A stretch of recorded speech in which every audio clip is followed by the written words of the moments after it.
विद्वान ब्राह्मण था।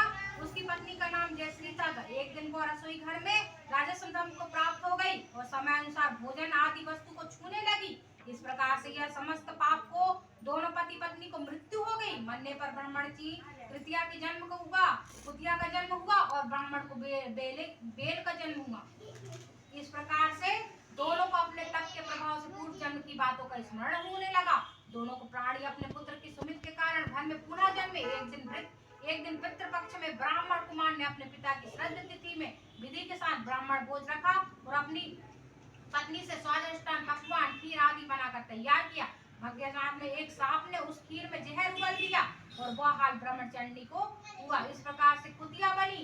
यह देखकर उसने सोचा कि अगर ब्राह्मण खाएंगे तो मृत्यु प्राप्त हो जाएगी, इससे मेरे लड़के को हत्या का भारी पाप भोगने लगा। इस प्रकार से खीर को कुतिया ने जानबूझकर झूठी कर दी और उस बहू ने कुतिया को इतनी मारी कि उसकी कमर तोड़ डाली। खीर फेंक कर दूसरी बना ली, फिर श्रद्धा कर सब ब्राह्मणों को भोजन करवा दिया। रात को कुतिया ने जाकर अपने पूर्व पति को बैल से उस दिन से होने सारी घटना को बताई तो बैल बोला, हे प्रिय, तुम्हारे पाप के कारण आज मुझे बैल बनना पड़ा है। आज मेरे लड़के ने दिन भर मेरा मुंह बांध कर जोता है, अभी तक एक मुट्ठी भर घास भी नहीं खाई डाली। यह सारी बातें ब्राह्मण को पुत्र सुनाता रहा, जिससे वह बड़ा दुखी हो गया और माता पिता को भोजन देकर वह दुखित मन से वन को चला गया। वन में जाकर ऋषियों को दंडन करके पूछा कि महाराज, हे महाराज, मेरे माता पिता कुतिया व बैल बन गए हैं, योनि में चले गए हैं, वह किस प्रकार से इस योनि से छुटकारा पा सकेंगे। ऋषियों ने बताया कि माता पिता के राजस्व धन को दोष से कुतिया व बैल का जन्म पाया गया था।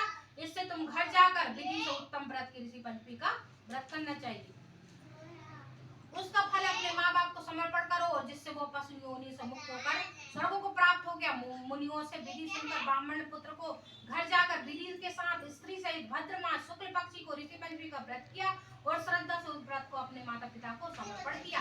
उस प्रभाव से इस प्रकार से क्रूर योनि से छुटकारा दिव्य देव विमान और उनको स्वर्ग को प्राप्ति हो गया। राजन, हे राजन, जो स्त्री इस व्रत को विधि विधान से करती है और श्रद्धा से ऋषि पंचमी का व्रत रखती है, ऋषि पंचमी को सभी प्रकार के मिष्ठान आदि चढ़ाते, उनकी सभी मनोकामना पूर्ण होती है और दोष मुक्त को प्राप्ति होती है। भयंकर दोष से छुटकारा पाती है और धन पूर्ण पुत्र को आदि सौभाग्यशाली प्राप्ति वरदान होती है। ऐसी नारी जाति को सब प्रकार के दोष से मुक्त प्राप्ति होती है। बोल